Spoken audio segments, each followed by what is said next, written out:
Good morning, good afternoon, and good night, wherever you're tuning in. We are Slava and Jonathan, bringing you the Side Quest podcast, where we talk about character development, stories, and all things that are world building. And we occasionally take side quests, because, frankly, that's how conversations work. Just as a reminder, this whole show is spoiler heavy. So sit back, tune in, and join us on this episode of Side Quest.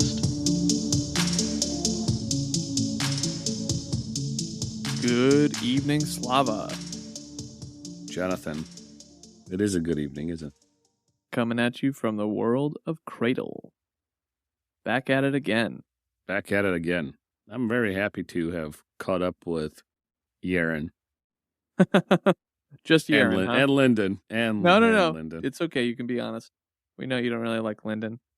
But Not the thing yet. is, he's not really a sniveler. He's just weak. Did I call him a sniveler in the past episode? No. But we all know you don't like snivellers. And being weak, he has to use false humility to his advantage. Although, Fair enough. I think he overdoes it. Well, I mean, when you're the weakest person for 10,000 square miles and children can beat you up, even though you're like 18, I mean, you kind of gotta. Wait, he's 18. I think he's 16. I don't really remember. Well, same, yeah. I suppose. But if an 8-year-old point can beat you up stays. because of their power level, I mean, you don't really get to have an ego. Fair enough. So This he's one's just still annoyed. Yeah. Okay. All right. Well, before we I still dive like in, it. Yeah. I like the book. Before we dive into Cradle, what have you been learning this week? Well, I've been reading a book you suggested. Surprise, surprise. Classic Jonathan. It's called Talk to Me by Dean Nelson, who's a journalist and has been the journalist, for the last, I think, 4 decades. Sounds right. He talks about the process of the interview, like the craft, the science and art of the interview in his book. And for the sake of brevity, the thing that stood out to me this week is the importance of asking open-ended questions. Now, I think I ask pretty good, detailed questions to get to the bottom of a thing, whatever that thing is, to the bottom of an issue, to find out a particular piece of data or datum. I'm good at that. But what I realized in listening to this audiobook is I need to do better at asking open-ended questions. That doesn't necessarily translate to our podcast, but it kind of does. Kind of does. In the right moment, I don't need to zero in on a particular piece of datum or a point. Sometimes it's good, especially when we have guests, sometimes it's good to ask open-ended questions and in such a way that you still get at the point you're trying to elicit from your guest, but you let him or her go on for a few more sentences or a few more thoughts, and it gives, and Dean, the author, says a little bit more breadth to the answer, and maybe humanizes the person you're interviewing. So that's a brief summary of what I learned this week. One of the things I really liked about that book was his passion for finding the humanity in every story. Yeah. And his comparison of, I could take this like clickbait angle on whatever story example that he gives, but I don't want to be like everybody else. I want to find the humanity of the situation. So it was a really good read.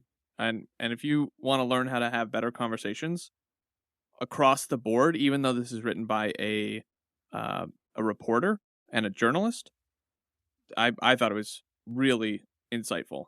He's a good storyteller, and the narrator does a good job also.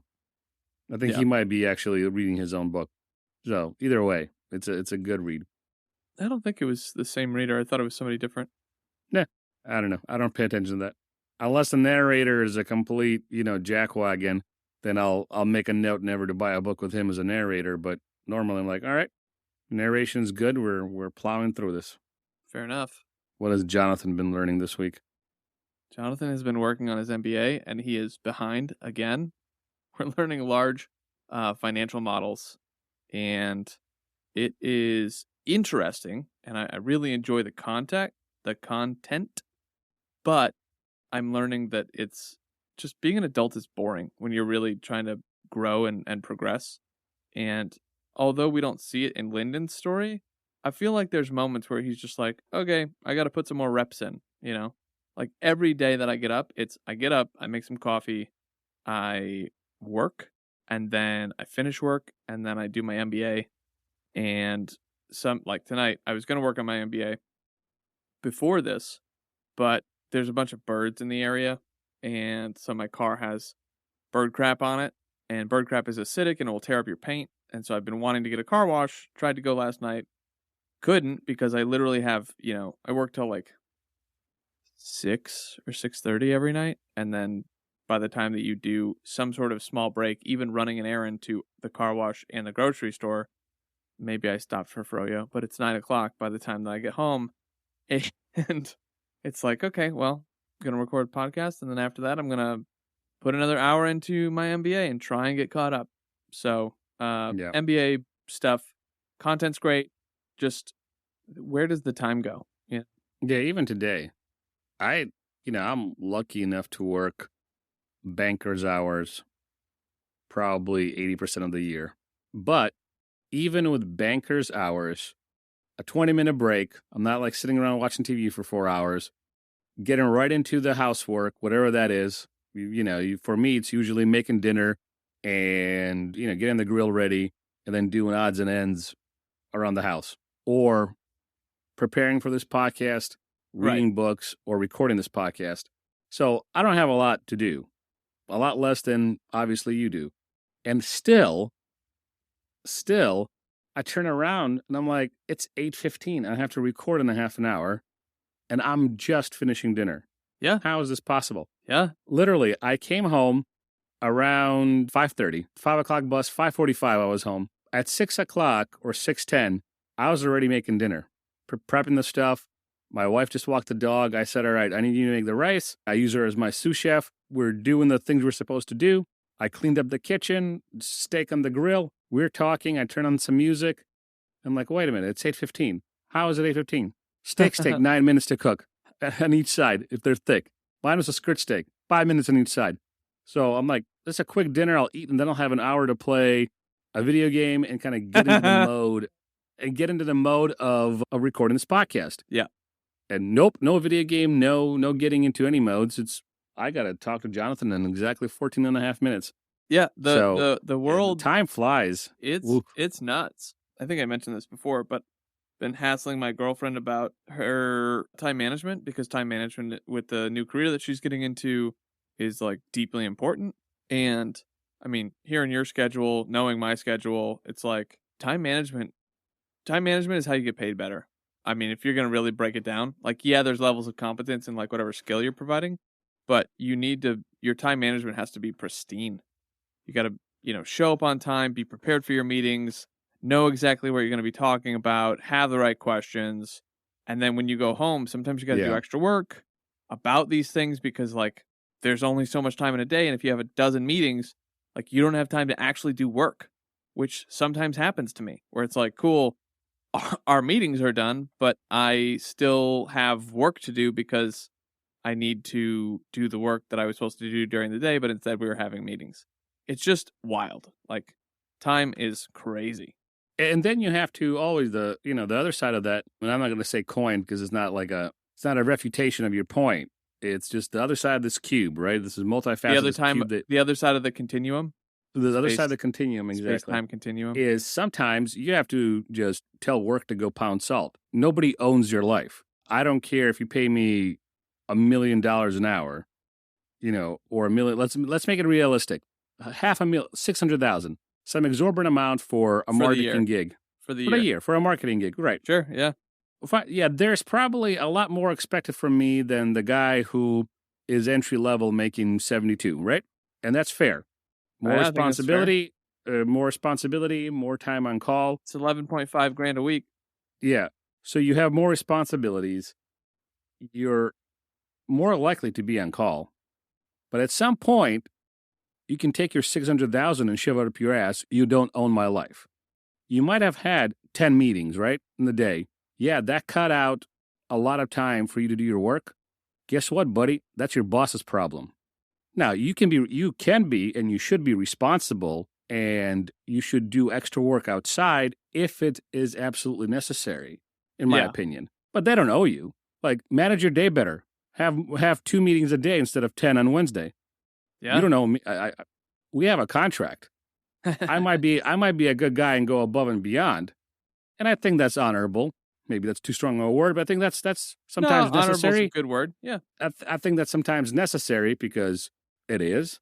And if you want to go above and beyond, I think it's fair. I have a big conference coming up, and tomorrow's my day off. I'm just going to still take an hour of the day to meet about the conference because guess what? I'm the lead for it. But I will not be answering emails when I'm at the beach the following day.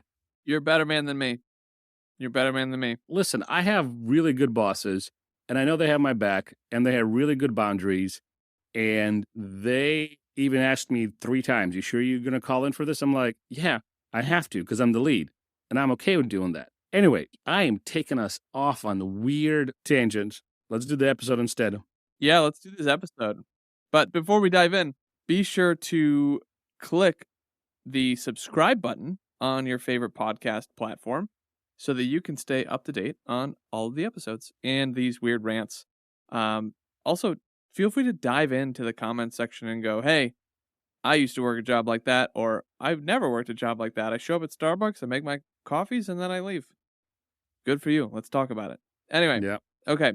So I'm going to dive into a summary of Soulsmith real quick, and then I want you to give us kind of a quick, you spent some time researching Will Wight and the world, and so we'll dive into that, and then we'll get back into themes. So we're reading Soulsmith. It's a 1920, if you count the epilogue and the bloopers and stuff, 22 chapter book. Pretty quick, pretty swift. We're back on Cradle. We're following Lindon as he's trying to progress. He has made it to Copper, dun, da, da, da, which has absolutely blown his little mind, or big mind, because he's kind of older than you should be when you achieve Copper. He's still traveling with Yerin and kind of expecting her to leave at any moment because she doesn't really have a reason to stay with him. And also, Yerin is not talking about this unwelcome guest that she has. We only get a couple glimpses of that, but she's got some sort of red ribbon around her waist, and we don't really know a whole lot about it yet. But because Lindon has split his core in 2, and he's kind of journaling this Heart of Twin Stars path, he's going to try and get Yerin to teach him her sword style, which would be pretty cool if Lindon starts using a sword. But they're over in the... Oh, I'm forgetting the name of the city that they're in. Slava, where are they at? They're in the Desolate Wilds. Desolate Wilds, right? Yep. Desolate Wilds. It just takes me a second sometimes because I've got so many books in my brain. Because I'm cultured, and you should be thinking of me holding my pinky out while I sip something right now, because that's what I'm doing. Like Kermit the Frog. I think you're mixing up memes, bud. No, that's the way it's supposed to. Kermit does the tea thing. He looks over and then he's like, but that's none of my business. Yes. Never mind. Yes. Anyway, I mean, I just don't imagine him having a pinky. Well, that's true. Frogs don't really. Anyway, so there's a full clan-on-clan clash in the streets between the Jai clan, who's going to get a little more play here as the book progresses and in the next book, and the Fishers, specifically Fisher Gesha, who happens to be a soulsmith, just like Lindon's mom was. But during this fight, and we kind of see this a little bit as well in a couple earlier chapters, there's a character floating around with blonde hair, who we learn is named Athan, and he's just watching these things take place. So he's up to something, but we don't really know what. And thankfully, we'll get a little bit more of that as the book progresses. But after that run-in, Lindon tries to convince Fisher Gesha to train him in soulsmithing. And she's not really interested, and she's pretty gruff around the edges, per Slava's preferences. She's just a grumpy old lady who just tells everybody to bugger off. But Yerin kind of makes a deal with her to collect bounties and remnants to pay her so that Lindon can be trained. which she doesn't have to do, which makes us like Yerin. When suddenly, Lindon is captured. Out from underneath Fisher Gesha's watchful eye, even though she doesn't really claim him as her own. So we'll see how that plays out. But that is the current summary of Soulsmith right now. So, Yep.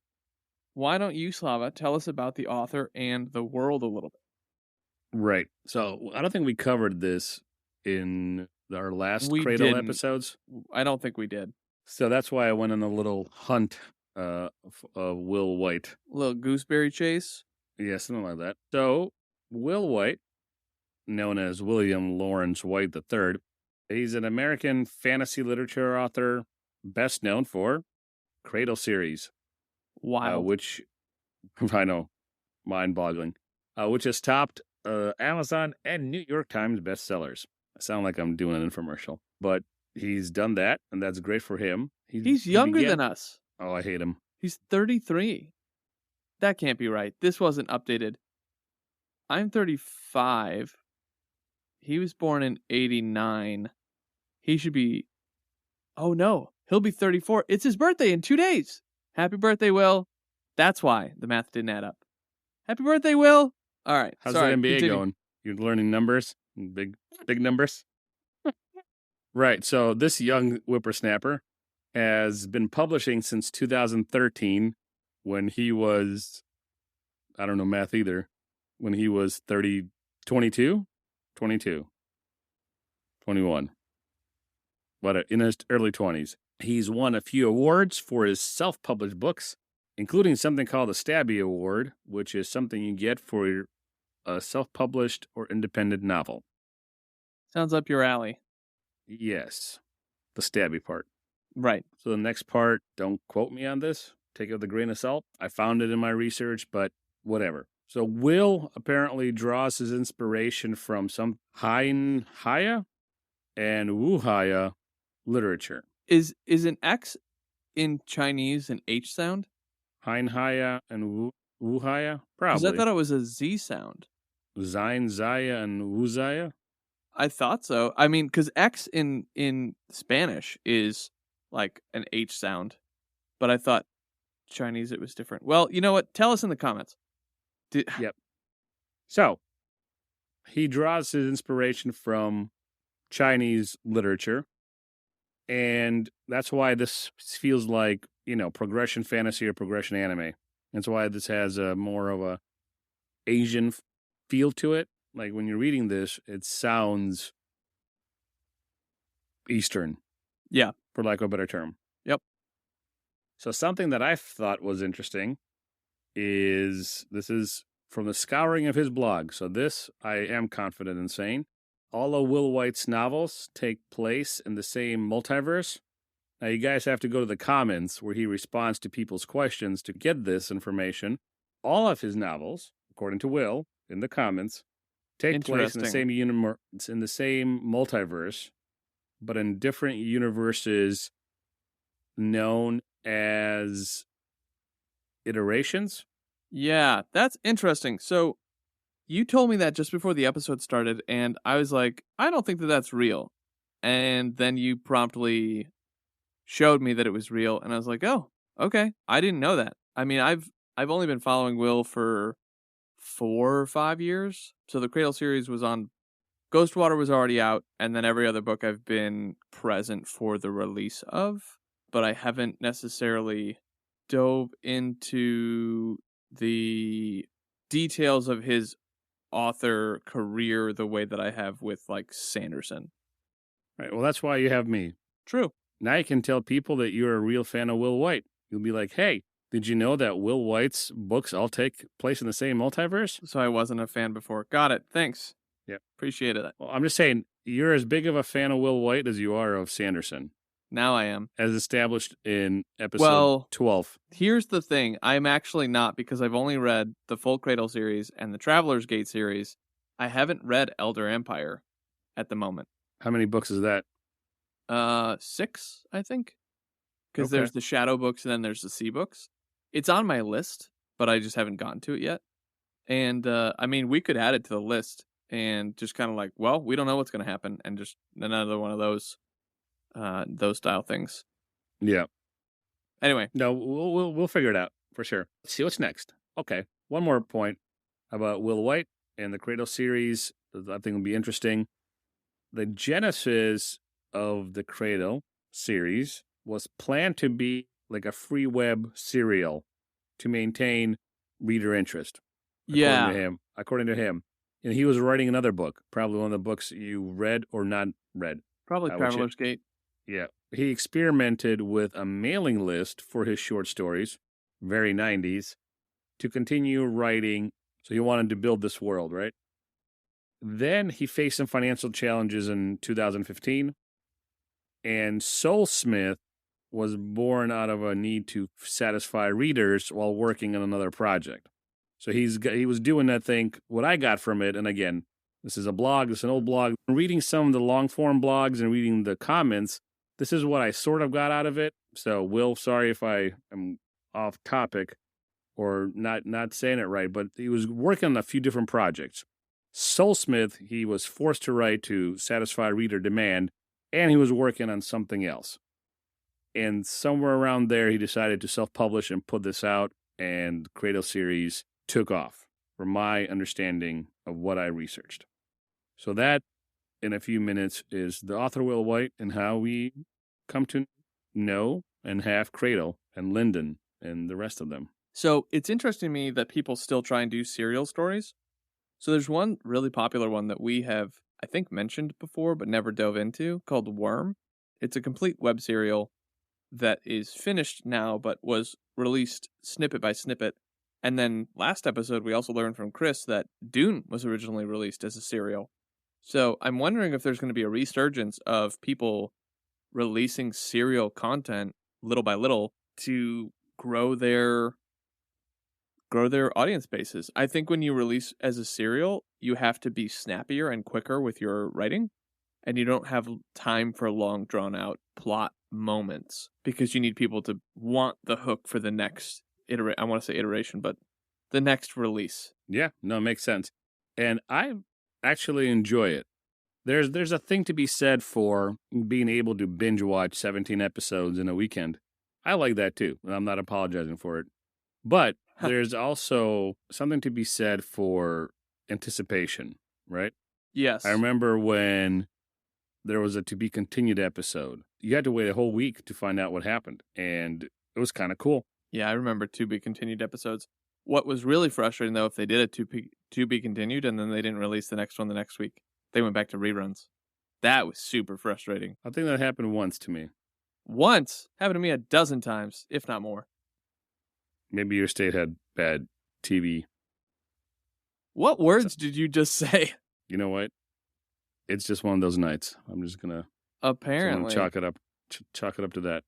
Chalk it. All right, well, let's dive into some of the themes that we've seen here with Lindon and Yerin and the Cradle series so far. Here's just a quick list of the themes that Slava and I were looking at in the readings that we've done so far of Cradle, and that's human limitations and ascension, trust or relying on friends or others, and honor and dishonor, order and balance, ingenuity, and suffering or dealing with what fate deals to you. Now, in the last, and I haven't listened to it since we recorded it and put it out, but what I'm remembering is we really covered the suffering one, so we're going to skip that one because it's kind of blatant and dive into something a little more, I think, robust with human limitations and ascension. So you mentioned David Goggins earlier and your pure disdain for the man. But I think that you'd actually really enjoy him if you read his two books that he wrote while he was wrote while he was jogging. Yeah, it was hyperbole on purpose to make a point. Yeah. Because I think David Goggins and how he ascended, his limitations, is great. What I was mad about is those trying to emulate David Goggins and perpetuate this culture of there's no human limits. All you have to do is just get up at 5 a.m, do 500 push-ups, and you'll be a millionaire if you open up an LLC. I digress, but... So, human limitations and ascension. When we saw this as a theme, instantly, I remembered a quote from a famous 21st century philosopher. How much can you really know about yourself if you've never been in a fight? Tyler Durden, Fight Club. Which I think is kind of got a double meaning here, because this is Cradle and it's like a martial arts book series, but also, when we're talking about human limitations, the thing about limitations is you're starting at limitation. Like wherever you're at a form of limitation for all the things you haven't tried. If you haven't tried skydiving, if you haven't tried being in a real fight on the street, if you haven't been accosted and like mugged, shout out to Locke Lamora, which I want to get us to read. All of the experiences in life that you haven't had yet, maybe it's heartbreak or betrayal, maybe you never had a toxic family growing up, like whatever the case may be. You should try a toxic family. Broaden your horizons, Jonathan. How would you like an abusive mother that gaslights you? Oh, maybe a bad example. The idea here is that you as a human are limited in some capacity, if not most capacities, that you have not been putting experience into, time and yourself into. So, like, if you don't go to the gym, then you have a human limitation of the amount of weight that you can lift, or the movement of your body if you don't stretch, etc., etc. And we see this regularly with Lindon, who's constantly wanting to exceed his limitation in book 1. And he's like, man, it'd really be nice to have any sort of power, because he's been the weakest person for, I think he leaves Sacred Valley at 16. That sounds about right. He's been the weakest person after the age of 6 or 7 in his entire life. I mean, it's not just up to 6 and 7, it's actually after, because it's at that point, well, yeah, so there's like 8-year-olds who can beat him up. Well, what I'm getting at, wasn't that test, the bold test? Yeah. Done at 8, when the 8-year-olds come out? That's when you get your... Yes, but they did it again for him a few times. And before that, so like, okay, they waited till he was 8. But even before he was 8, he's still the weakest person. Yeah, because fair. he's just one of the children. So he's been the weakest being in his entire purview, his entire world, for his entire life until he met Yerin. Well, he's still the weakest person. So meeting Yerin doesn't change that at the moment. But she did help him exceed his limitation. And I guess all this rambling is to point to someone like Goggins, where no one thinks that you can do more than whatever the top guy did. I think it's Usain Bolt, who originally ran was it a 4-minute mile? Is that right? Oh, I forget the details of that. But when somebody broke the 4-minute mile, people were like, oh my God, I didn't know it was possible. And then shortly after, people were like, oh shit, I can do this. And they went and they exceeded that person. So human limitation is almost unlimited, even though I know you have a qualm with pop psychology, pop entrepreneurs, I guess I'll call them. I do, because I think it's all smoke and mirrors. It's no different than, it slices, it dices, it scratches your back, you can shave with it. Is it $9.99? No, it's 3 easy payments of $4.99. It's the same thing, only with self-help cliche nonsense. Now, should you work out? Yes. Should you pursue your dreams? Yes. Should you work hard? Absolutely. Should you try to exceed your limitations? 100%. Does that mean that you have to wake up at 5 in the morning, do 500 push-ups, run 2 LLCs, flip houses on the side, and then, drink boiled water with lemon juice? Gatorade. Lemon juice? Yes. What are those? Lemon juice? I have no idea. They're I'm not going to say it. Okay. Yeah, so that is nonsense. Now, if somebody like Goggins accomplishing what he accomplished, I think that's great. And if that gives somebody the impetus to do better, to excel, or to change themselves, great. Not everybody has to be David Goggins. That's it. No. Even Goggins says that. And if somebody doesn't do what David Goggins did, it does not elevate Goggins to some kind of superhuman or a better person. That's something that somebody's achieved, and they succeeded at doing that, and that's great. But you can be an average Joe and live a fulfilling life. Now, I don't want to be an average Joe. But I'll never look at that guy next to me and say, well, he doesn't have a podcast. He doesn't work in marketing. He doesn't read, the amount of books I read per month or whatever. He doesn't research the same stuff. Like, I can't believe he never read Popular Mechanics. I mentioned on a previous episode that I nerd out on some science stuff. I can't believe he doesn't do it. Everybody should nerd out on science stuff because that's how you become a well-rounded individual. That stuff drives me up the wall. The pop psychology just drives me up the wall because it's all garbage. So your qualm is actually putting limitations on other humans, not human limitation itself. Right. Oh yeah. Right. So that's interesting. So let's talk about the ascension part here for a second, because I don't think that ascension is possible. Getting back, I looked it up. The guy who broke the 4-minute mile originally was an English person named Roger Bannister in Oxford. He was 25. Before that, the person who had the quickest mile was Gunder Haag of Sweden in 1945. This guy broke the record in the 1950s, I think. I'm just trying to skim here quickly, but I'll just commit to 50s, and if I'm wrong, you can let me know in the comments. But the only way that we discover our limits is by trying things, but the only way that we ascend is by dedicating ourselves to achieving more. So you only find your limits by kind of fumbling around in the darkness trying stuff. If I walk into the gym, I've never been to the gym before, and I try and pick up a 200-pound dumbbell, I'm not going to be able to pick it up. I have learned a limit. However, at that moment, I can see down the horizon and go, you know what? I'm going to dedicate myself. I'm going to find a way that I can pick that up. And then I'm going to go again and again and again. And I'm going to choose to walk the path of ascension to overcome my limitation. But it's only by understanding that we have limits in specific areas that we can choose to ascend, which requires foresight and vision. Absolutely. Absolutely. And I think Lindon, as weak as he is, might give him more of the drive because he does not want to be weak. He does not want to stay in the rut that he's in. He wants to be stronger. He wants to be stronger. He wants to be able to do what the other kids are doing. It sounds silly, but it is kind of the same. It's true. When he was a kid, he wanted to be able to do what the other kids were doing. Now he's a teen. He wants to be able to live a normal life. And in the context of his world, a normal life means to be able to be a sacred artist. And in our world, it could be a myriad of things, right? Learning how to sew, learning how to do research papers better. It could be something as simple as those things, or starting a business, like the whole thing that I was learning how to grow your podcast. How to grow your podcast. You know, just to pick a random topic out of the blue, not related to anything that we're doing.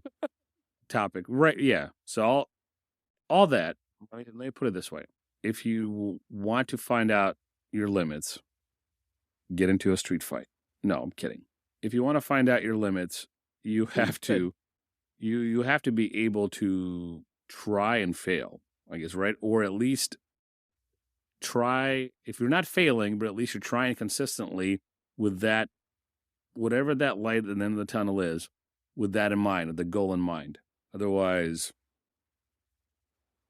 you're pre-muscles David Goggins. Yeah, that's true. But you said something that made me think about One Flew Over the Cuckoo's Nest. You know, the film from 1975, where it gets to the end and Jack Nicholson is playing a character and he's trying to get out of this insane asylum. And he picks up, I think it was the water fountain or something, and throws it at the window that's gated and barred or whatever. And the other people around him are like, see, we knew it wouldn't work. And he's like, yeah, but at least I tried. And that's the thing that you're getting at is, unless you try, you'll never know. You could be the most prolific writer in the world, but if you've never put pen to paper, then you have no idea. Exactly. Same thing goes for Lindon, but Lindon understands this, I think, inherently. He just I've always wanted to be better. He set his sights toward ascension, but kept hitting roadblock after roadblock after roadblock. And we talked about this in a previous episode. This is one of the reasons I love this series, is because he doesn't just get to have what he's going after. The author, Will makes him fight for this thing, literally, to get better. And I realize it took us a hot minute to get around to bringing Lindon back up, but the fun contrast that we see with Lindon and Yerin is that Yerin had a mentor to help her exceed her limitations and reach ascension. But Lindon has not. He's had to just fight for that little fruit that he stole in the first Right. book and getting out of Sacred Valley and then like bargaining with this divine being who descended to like reverse time named Serial. And Lindon is used to having to rely on other people, which leads us to our next theme, which is trust and relying on others. And Yerin is not familiar with relying on No. anyone else. She just does stuff herself. What do you think, Slava, about the contrast there between someone who has been forced to rely on others and trust other people, probably against his own will, like his family? We even see it with Lyndon's family when they eat the fruit and they're like dividing it up and they're like, well, he doesn't need it. He's worthless. It's like, well, but I went to go get it. Yeah. So Yeah, I think I'm on Yerin's side, if there's a side to take, because I've had to kind of raise myself and provide for myself very early on in my life. So I take Erin's side again. Maybe that's a poor choice of words, but I understand her a bit more because, I have a hard time trusting people. Now, that doesn't mean that I can't tell a stranger something personal, or I can't tell a coworker or an acquaintance or a friend anything about my life. I think I'm a pretty open book. But do I have confidence that this person is trustworthy or loyal? I'm always unsure. Not unsure to the point where I live in constant distrust and fear and uncertainty of people.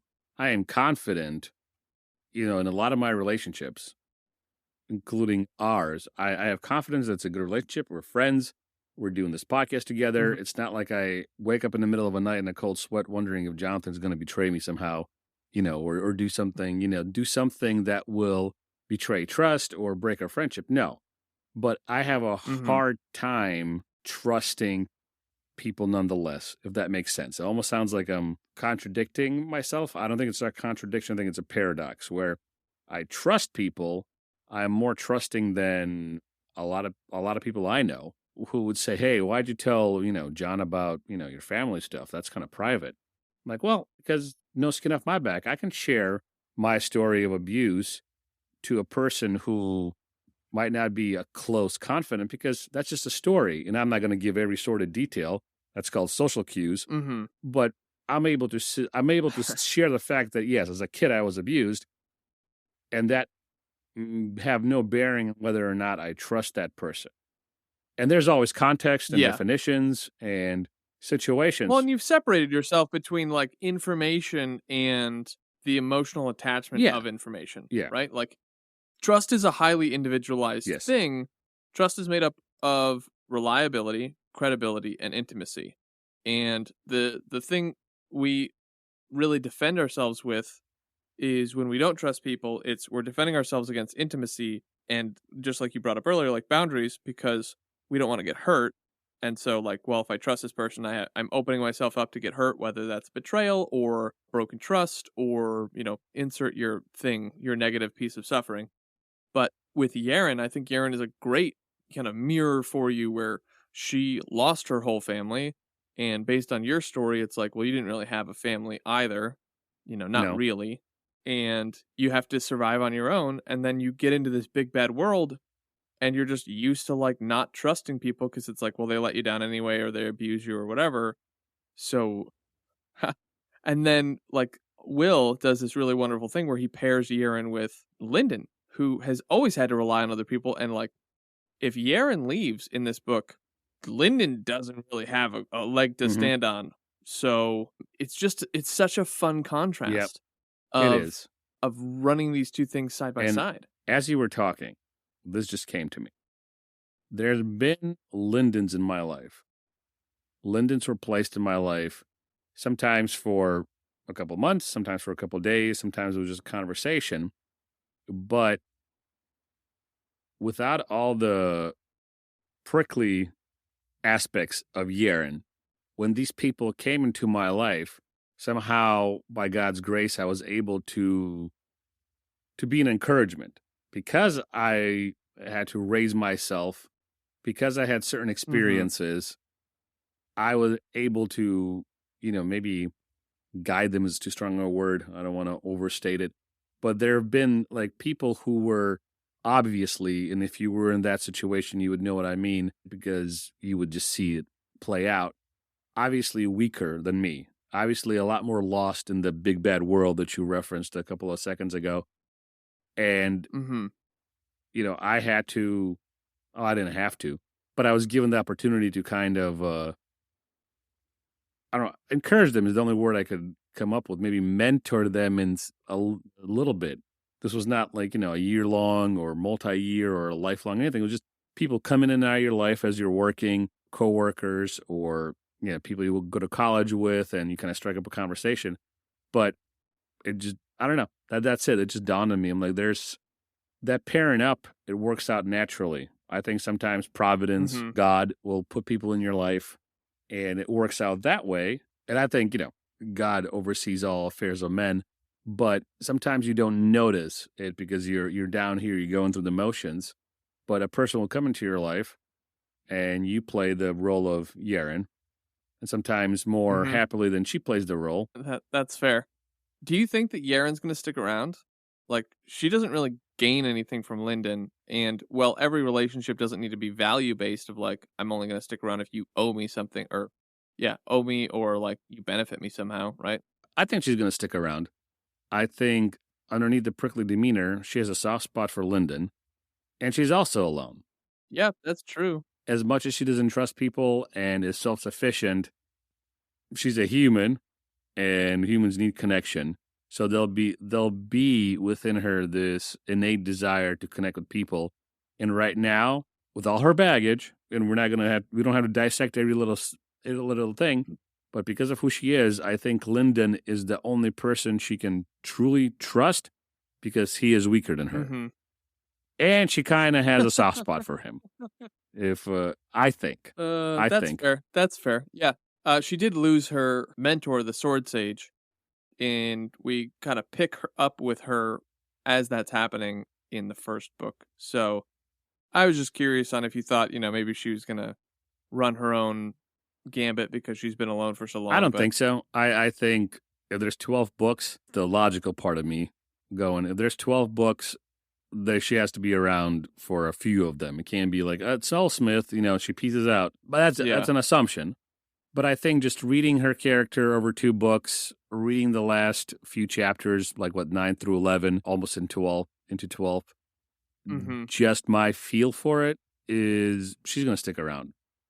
It just makes sense. And I'm reading it, again, as a reader who's enjoying it and then assessing it as somebody who is trying to dissect a book and the themes of it and literature and all that other fancy stuff. It wouldn't make sense for her to go off so quickly in the series. Now, something can drive them apart forcefully, but I don't think Yerin leaves because they get in a tizzy or she decides, you know what, Lindon can go kick rocks. I don't need this anymore. I don't think that happens at all. Yeah, I would also say that I think there's strong evidence that she doesn't leave, at least right away, because of the willingness she has to go do work for Fisher Gesha to bring back remnants and, materials so that Lindon can get stronger, so that she doesn't have to train him, because she is in a place where she doesn't feel confident to train him because she's not a sword sage. She just knows that he's so far beneath her that she's like, well, I can teach you the basics, I guess. Yeah, that's a good point. That's a very good point. Yeah. Anyway, we are coming to time here, and we'll wind down here shortly because the talking about honor and dishonor, I think we'll save for the next episode if we have time to get into it then, because that in and of itself is another long conversation. Yeah, I think it's best to move it to the next episode because we can front load it on a theme discussion and then go into some of the other stuff. This is a good place to end our conversation. So, question for you guys. How do we decide that trust is hard to embrace with our relationships? Be that a commentary on Cradle and Lindon and Yerin and Fisher Gesha, or your lives as it stands. I know that sometimes it feels like Slava and I go off on side quests that are pseudo therapy, if you will, because we're very human, because we don't really have anything to prove. We're just kind of doing this as a fun exercise. So hit us in the comments. Why do we decide that trust is hard to embrace? Let us know. Thanks for joining us. Stay tuned for the next episode of SideQuest.